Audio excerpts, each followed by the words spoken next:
తెలంగాణ రాష్ట్రం హైదరాబాద్ కూకట్పల్లి ప్రాంతంలో వైఎస్ఆర్సీపీ నేత కామూరి వెంకట్రెడ్డి అరెస్టు చుట్టూ ఉద్రిక్తత నెలకొంది. ప్రజా వ్యతిరేక విధానాలపై నిరంతరం పోరాటం చేస్తున్న ఆయనను తాడిపత్రి పోలీసులు ఎలాంటి ముందస్తు సమాచారం, నోటీసులు ఇవ్వకుండా సివిల్ డ్రెస్లో ఇంటిలోకి చొరబడి అదుపులోకి తీసుకెళ్లినట్లు కుటుంబ సభ్యులు మరియు పార్టీ నేతలు ఆరోపించారు. వెంకట్రెడ్డి ఇంటికి పోలీసులు వచ్చి పోలీసులమే అంటూ ఇంట్లోకి ప్రవేశించి కుటుంబ సభ్యులను బెదిరించారని, చివరకు ఆయనను బలవంతంగా తీసుకెళ్లారని ఆయన భార్య హరిత మీడియాకు తెలిపారు. తన భర్తను ఎందుకు, ఏ కేసులో, ఏ చట్టం కింద తీసుకెళ్లారన్న వివరాలు కూడా ఇవ్వలేదని ఆమె ఆవేదన వ్యక్తం చేశారు. కూకట్పల్లి పోలీస్ స్టేషన్లో వైఎస్ఆర్సీపీ నేతలు ఫిర్యాదు చేశారు. ఈ ఘటనపై స్పందించిన వైఎస్ఆర్సీపీ అధికార ప్రతినిధి Shyamala, IT wing working president Vijay Bhaskar Reddy, Kamuri Venkatreddy భార్య హరిత కలిసి కూకట్పల్లి పోలీస్ స్టేషన్కు వెళ్లి అధికారిక ఫిర్యాదు చేశారు. పోలీసులు చట్ట ప్రక్రియను అతిక్రమించి నోటీసులు ఇవ్వకుండా ఇంట్లోకి అక్రమంగా ప్రవేశించి అరెస్ట్ చేయడం అత్యంత దారుణమని వారు పేర్కొన్నారు. వైఎస్ఆర్సీపీ నేతలు మీడియాతో మాట్లాడుతూ రెడ్ బుక్ పాలనలో అవకతవకలను బయటపెడుతున్న వారిపై ప్రభుత్వం టార్గెట్ చేస్తోంది. ప్రజా సమస్యలపై మాట్లాడుతున్నందుకు, ప్రభుత్వ అసమర్థతను ప్రశ్నిస్తున్నందుకు ఇలాంటి అక్రమ అరెస్టులు జరుగుతున్నాయి. ఇవి భయపెట్టే పద్ధతులు, కానీ మేము వెనక్కి తగ్గం అని స్పష్టం చేశారు. తాము చట్టపరమగే పోరాడతామని, ప్రజల కోసం చేసే ఉద్యమాలకు ఏ అడ్డంకి అయినా ఎదుర్కొంటామని తెలిపారు. అక్రమ అరెస్టా, అధికారుల స్పందన కోసం ఎదురుచూపులు. ఇంత పెద్ద స్థాయిలో ఆరోపణలు వచ్చినప్పటికీ తాడిపత్రి పోలీసులు లేదా సంబంధిత ఉన్నతాధికారుల నుంచి ఇంకా అధికారిక ప్రకటన వెలువడలేదు. అరెస్టు ఏ కేసులో, ఏ ఆధారాలతో చేపట్టారన్న వివరాలు కూడా బయటకు రాలేదు. వైఎస్ఆర్సీపీ నేతలు అయితే దీన్ని పూర్వ ప్రణాళికతో చేసిన టార్గెటెడ్ అరెస్ట్గా పేర్కొంటున్నారు.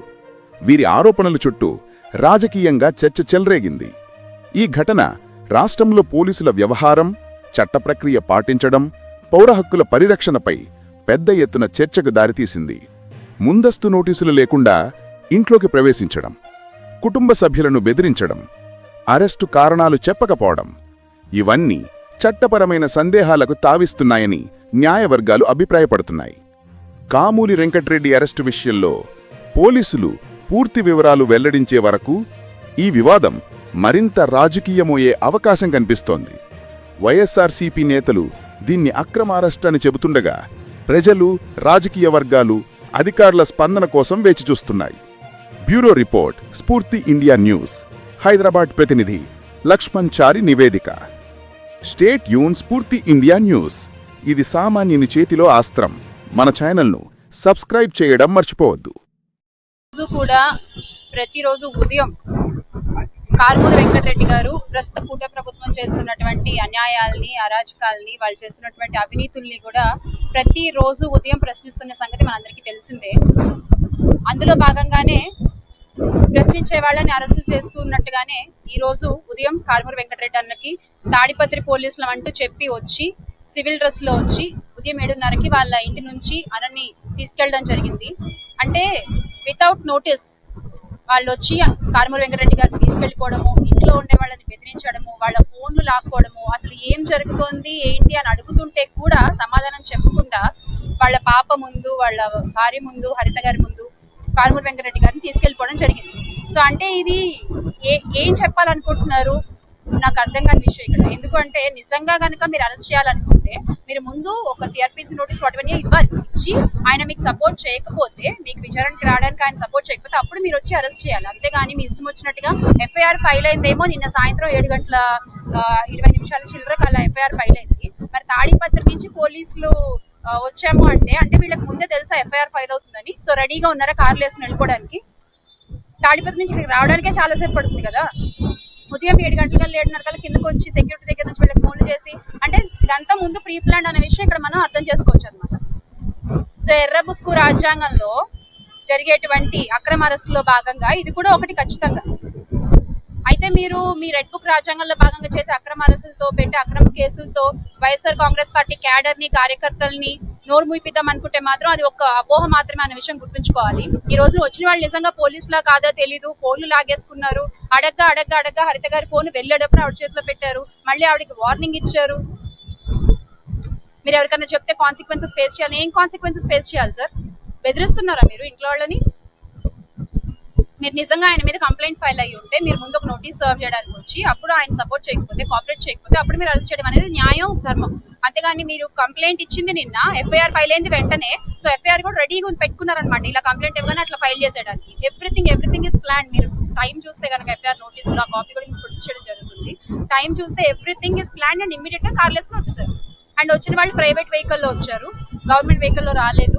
సో ఆబ్వియస్లీ ఇంట్లో వాళ్ళకి డౌట్స్ ఉంటాయి కదా, వచ్చిన వాళ్ళు నిజంగా పోలీసులా కాదా, ఎక్కడికి తీసుకెళ్తున్నారు, కాసేపు తాడిపత్రి అంటారు, కాసేపు విజయవాడ అంటారు, కాసేపు అటు ఇటు తిప్పుతామంటారు, లొకేషన్లు మార్చి చెప్తున్నారు. డెఫినెట్ గా ఇంట్లో వాళ్ళు కంగారు పడరా, భయపడరా? ఇలా భయభ్రాంతులకు గురిచేసి మీరు ఏం చెప్తాం అనుకుంటున్నారు? మీకు కావాల్సింది ఏంటి అంటే వీళ్ళని మొరాలిటీని దెబ్బతీయడము, వీళ్ళని హ్యూమిలియేట్ చేయడము, అంతే. కేవలం అందులో భాగంగానే ఈరోజు మీరు వచ్చారు. అండ్ ఆయన ఏదో ఒక వీడియో పోస్ట్ పెట్టారు, అందుకని మేము అరెస్ట్ చేశాము, మనోభావాలు దెబ్బతిన్నాయని ఎవరో కంప్లైంట్ చేశారంట. మరి ఇప్పుడు మా మనోభావాలు కూడా చాలా దెబ్బతింటున్నాయి. మరి ఇప్పుడు వదిన కూడా కంప్లైంట్ ఇస్తారు, చంద్రబాబు నాయుడు గారిని అరెస్ట్ చేస్తారా, లేకపోతే అధికారులు అరెస్ట్ చేస్తారా? నిజంగా నేరస్తుల్ని మీరు అరెస్ట్ చేయాలంటే పోలీసులు చాలా నేరాలు ఉన్నాయి కదా. నిన్న మనం చూస్తే 22 మంది గురుకుల హాస్టల్ పిల్లలు హాస్పిటల్ పారయ్యారు. దాని వెనక కలుషితం అయిన ఫుడ్ కారణమైన వాళ్ళు నేరస్తులు, వాళ్ళని అరెస్ట్ చేయండి. కిందటి నెల కురుపంలో కూడా ఇదే జరిగింది, వాళ్ళని అరెస్ట్ చేయండి. పల్నాడులో చదువుకునే పిల్లల్ని బాల కార్మికులుగా మారుస్తున్నారు, దాని వెనకాల ఉన్న వాళ్ళు ఎవరో వాళ్ళని పట్టుకుని వాళ్ళని అరెస్ట్ చేయండి. అంతేగాని మీరు చేసిన తప్పుల్ని ప్రశ్నిస్తున్నందుకు మీరు ఇలా మమ్మల్ని అక్రమ అరెస్టులు చేసుకుంటూ పోతే మాత్రం ఖచ్చితంగా భయపడేది లేదు, వెనకడుగు వేసేది లేదు. ఖచ్చితంగా పోరాడతాము. ఎప్పటికైనా న్యాయం గెలుస్తున్న నమ్మకం మాకుంది, చట్టాలపై మాకు నమ్మకం ఉంది. చట్టబద్ధంగానే న్యాయబద్ధంగానే పోరాడతాము మా జగన్మోహన్ రెడ్డి గారి అండతో. ఉదయం 7:30-8 మధ్యలో కారుమూరి వెంకటరెడ్డి గారిని వచ్చి అరెస్ట్ చేసి తీసుకెళ్ళడం జరిగింది. ఎలాంటి ఇన్ఫర్మేషన్ లేకుండా ఎప్పుడు కేసు అయింది, ఎప్పుడు ఇన్ఫార్మ్ చేస్తున్నారు, ఎప్పుడు విచారణకు పిలుస్తారు, అరెస్ట్ ఏంటి, ఇదంతా ప్రొసీజర్ కూడా ఒక 1 hour లో తీసుకొని వచ్చి ఇంటికి వచ్చేసి అంతా తీసుకొని వెళ్ళడం జరిగింది. మనిషిని మేము అడిగినా కూడా సరైన సమాధానం చెప్పలేదు. అండ్ ఇంకొకటి ఏంటంటే ఫోన్లు కూడా తీసేసుకున్నారు. ఎవరికి ఇన్ఫార్మ్ చేయొద్దు, ఇష్యూని పెద్ద చేయొద్దు, దీన్ని పెద్ద ఇష్యూ చేయొద్దు, దాని తర్వాత వచ్చే కాన్సిక్వెన్సెస్ అన్ని మీరే ఫేస్ చేయాల్సి ఉంటుంది, అది ఆలోచించుకొని ఉండండి అన్నట్టు మాట్లాడటం జరిగింది. సో అండ్ వాళ్ళు వచ్చిన వాళ్ళు కూడా ఒక్కళ్ళు కూడా యూనిఫామ్ లో లేరు, 4 మనుషులు పైకి వచ్చారు. అలాగే 10 మంది వరకు కూడా కింద ఉన్నట్టు తెలిసింది సెక్యూరిటీ దగ్గర. వీళ్ళందరూ వచ్చి తీసుకొని వెళ్ళడం జరిగింది. కాబట్టి వాళ్ళు నిజమైన పోలీసులు అవునో కాదో మాకు ఇప్పటి వరకు తెలియదు. ఎందుకంటే నోటీసులు కూడా మాకు చూపించలేదు, వాళ్ళ ఐడి కార్డులు చూపించలేదు, and more over civil dress లో వచ్చారు. సో ఇదంతా మాకు చాలా అనుమానాలు ఉన్నాయి కాబట్టి వచ్చి పోలీస్ స్టేషన్ లో కంప్లైంట్ ఇవ్వడం జరిగింది. వాళ్ళు నిజమైన పోలీసులు అవునో కాదో ఒకసారి ఎంక్వైరీ చేసి ఈ తీసుకెళ్లిన పర్సన్ కారుమూరి వెంకటరెడ్డి గారిని తీసుకొని వెళ్ళి నిజంగా తాడిపత్రి పోలీస్ స్టేషన్ లో కంప్లైంట్ వచ్చిందని చెప్పారు కాబట్టి అక్కడికే తీసుకొని వెళ్ళారా లేదా అనేది కూడా మాకు డౌట్ ఉంది. సో విచారణ చేయమని చెప్పేసి కూకట్పల్లి పోలీస్ స్టేషన్ కి వచ్చి అసలు ఇక్కడ మీకు ప్రొసీజర్ ప్రకారం ఇక్కడ లోకల్ పోలీస్ స్టేషన్ లో ఇన్ఫార్మ్ అనేది చేయాలి కాబట్టి ఇక్కడ చేశారా లేదా అనేది కనుక్కోవడం జరిగింది. ఇక్కడ కూడా అయితే వాళ్ళైతే ఏమి ఇన్ఫర్మేషన్ ఇవ్వడం కానీ ఇక్కడ ప్రొసీజర్స్ ఫాలో అవడం కానీ ఏం చేయలేదు. సో మాకున్న డౌట్ల ప్రకారం మేము ఇక్కడ కంప్లైంట్ ఇవ్వడానికి రావడం జరిగింది. అండ్ వాళ్ళు కూడా కంప్లైంట్ తీసుకొని అక్నాలెడ్జ్మెంట్ ఇచ్చారు. కనుక్కుంటామన్నారండి. పార్టీ తరఫున అధికార ప్రతినిధి అయినటువంటి కారుమూరి వెంకటరెడ్డి గారిని అప్రజాస్వామికంగా ఈరోజు ఉదయం ఏదైతే ఉందో వాళ్ళ ఇంటికి వెళ్ళి అరెస్ట్ చేయడం చాలా దుర్మార్గం. ఈ ప్రతిరోజు కూడా ప్రజల పక్షాన పోరాడుతున్న వైఎస్ఆర్సీపీ గొంతుకై కారుమూరి వెంకటరెడ్డి గారు ప్రజా వ్యతిరేక విధానాలు ఏదైతే ఈ కూటమి ప్రభుత్వం ప్రజా వ్యతిరేక విధానాలపై ఆయన పోరాడుతున్నారు. ఆయన అరెస్టుతో మీరు ప్రతి ఒక్కరిని కూడా సోషల్ మీడియాలో కానీ ఇంకా ఇతర సామాజిక మాధ్యమాల మీద ఈ ప్రభుత్వాన్ని ప్రశ్నిస్తున్న ప్రతి గొంతును మీరు నొక్కేయాలని ఏదైతే అనుకుంటున్నారో దాంతో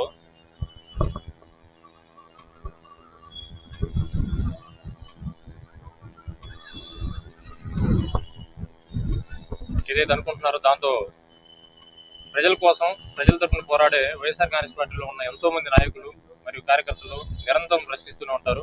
కారుమూరి వెంకటరెడ్డిని అరెస్ట్ చేస్తే దాంతో మిమ్మల్ని ప్రశ్నించే వాళ్ళు ఎవరు కూడా ఉండరనే ఏదైతే మీరు నమ్ముతున్నారో అది తప్పు అని నిరూపిస్తాం. రాబోయే రోజుల్లో ఇంకా గట్టిగా బలంగా ప్రజల తరఫున పోరాడతాం. కారుమూరి వెంకటరెడ్డి గారు చేసిన తప్పు ఏందో మాకు ఇప్పటికీ కూడా అర్థం కావట్లేదు. ఒక ఇష్యూ ఉందని మీరే చెప్పారు, ఆ ఇష్యూలో రెడ్ బుక్ లో అతని పేరు రాశారని మీరే మాది రెడ్ బుక్ ఉందని చెప్పింది మీరే. స్వయంగా ఈ రాష్ట్ర ముఖ్యమంత్రి అయినటువంటి చంద్రబాబు నాయుడు గారి కొడుకైన లోకేష్ గారు అనింది రెడ్ బుక్ అనేది ఆయనే ప్రకటించుకున్న బుక్ అది. అందులో ఉండటం వల్ల ఆయన మరణించారని ఏదైతే ఆయన ఆత్మహత్య చేసుకున్నారని ఏదైతే ఉందో దీనికి వ్యతిరేకంగా ఇది ఉన్నట్టుగా ప్రస్తావించినటువంటి కారుమూరి వెంకటరెడ్డి గారిని అరెస్ట్ చేయడం దుర్మార్గం, హేయం. ప్రభుత్వం ఉంది ప్రజల సంక్షేమం కోసం, అంతేగాని ప్రజల తరపున పోరాడుతున్న వ్యక్తులను అరెస్ట్ చేయడానికి కాదు. దీనికి మేమందరం కూడా కారుమూరి వెంకటరెడ్డికి మద్దతు తెలుపుతూ అందరం ఈరోజు ఇక్కడ కూర్చున్నాం. రాబోయే రోజుల్లో మీరు ఒకరిలో ఇద్దరినో 30 మందినో 40 మందిని అరెస్ట్ చేస్తే ఆగేది కాదు. ఇది వైఎస్ఆర్ కాంగ్రెస్ పార్టీకి 40% ప్రజల మద్దతు ఉంది. వాళ్ళందరి తరపున మేమందరము వాళ్ళ గొంతుకై పోరాడుతూ ఉంటాం. ఈ విధంగా అట్లే మా వదినికి అందరం కూడా అండగా నిలబడతామని చెప్పేసి తెలియజేస్తాం. 8 మధ్యలో 4 పోలీసులు ఇంటికి రావడం జరిగింది. అయితే కింద నుంచి అప్రూవల్ అడిగితే మేము తెలియని పర్సన్స్ కాబట్టి అది అప్రూవల్ రిజెక్ట్ చేశాము. తర్వాత డైరెక్ట్ సెక్యూరిటీని తీసుకుని 4 పోలీసులు ఇంటికి వచ్చేసి కూర్చున్నారు. తర్వాత మేము మీ మీద కేసు కంప్లైంట్ వచ్చింది, సో కంప్లైంట్కి మీకు ఇన్ఫార్మ్ చేయడానికి వచ్చామని చెప్పేసి మొదట చెప్పడం జరిగింది. చెప్పిన తర్వాత రిటర్న్గా స్టేట్మెంట్ వివరణ అంతా తీసుకున్నారు. మీరు ఎక్స్లో పోస్ట్ చేశారు కదా ఒక సిఐ గురించి, అందుకని చెప్పేసి మీ మీద కంప్లైంట్ వచ్చిందని చెప్పారు. తర్వాత నోటీస్ ఇవ్వడానికి వచ్చామన్నారు. నోటీస్ ఇవ్వడానికి వచ్చామని చెప్పిన తర్వాత నాకైతే నోటీస్ చూపించలేదు, అండ్ మోరోవర్ మా హస్బెండ్కి కూడా నోటీసులు చూపించలేదు. అది హార్డ్ కాపీ చూపించలేదు, అలాగే డిజిటల్ కాపీ కానీ ఏది చూపించలేదు. చూపించకుండా వివరణ తీసుకుంటున్నామని చెప్పి స్టేట్మెంట్ రాయించుకొని సంతకం కూడా పెట్టించుకున్నారు. మళ్ళీ తర్వాత లేదు మేము అరెస్ట్ చేయడానికే వచ్చాం, తీసుకొని వెళ్తున్నాం, విచారణ చేసిన తర్వాత ఇంటికి పంపిస్తాము అని చెప్పి మళ్ళీ నాతో చెప్పడం జరిగింది. అయితే నేను ఎందుకు అలా తీసుకొని వెళ్ళడము, మీకు ఇది కాదు కదా ప్రొసీజరు. ఇప్పుడు మొన్న కర్నూలుకి వెళ్ళినప్పుడు కూడా అలాగే తీసుకొని వెళ్ళారు.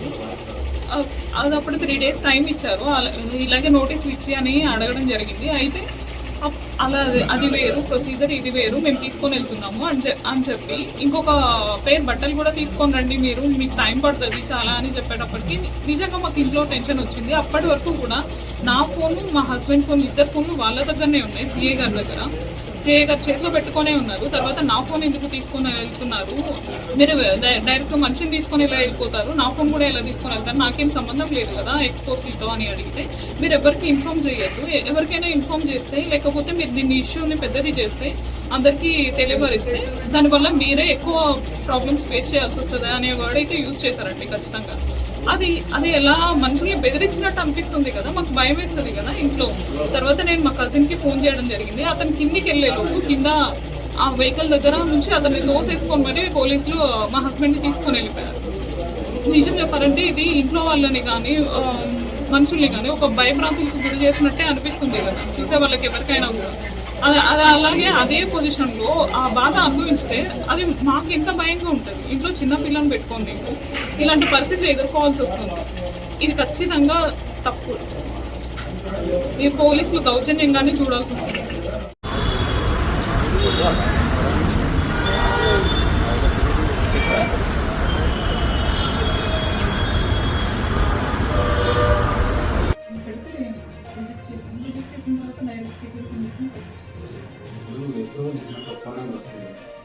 ఆ నంబర్కి చేశారు అంటే ఎవరన్నా తెలియక చేశారేమో చేస్తే అది సైలెంట్ వాళ్ళు చూసుకోలేదు.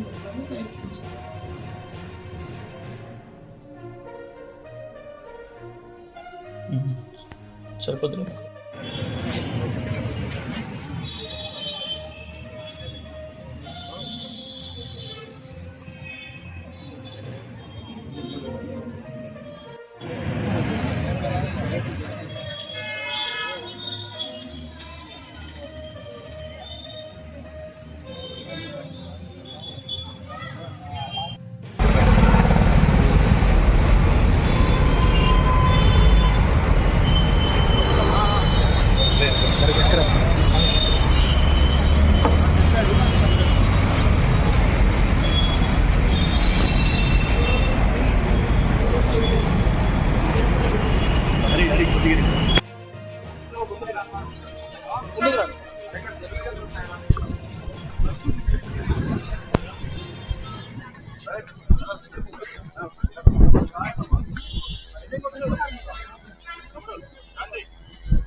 జూమ్ జూమ్ అవుట్ తీసుకో.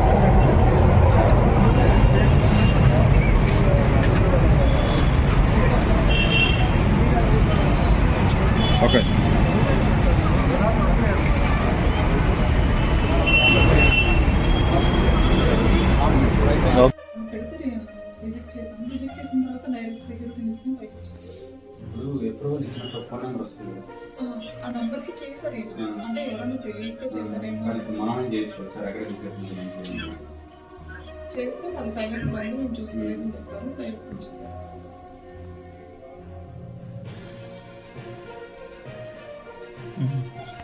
సరిపోతుంది.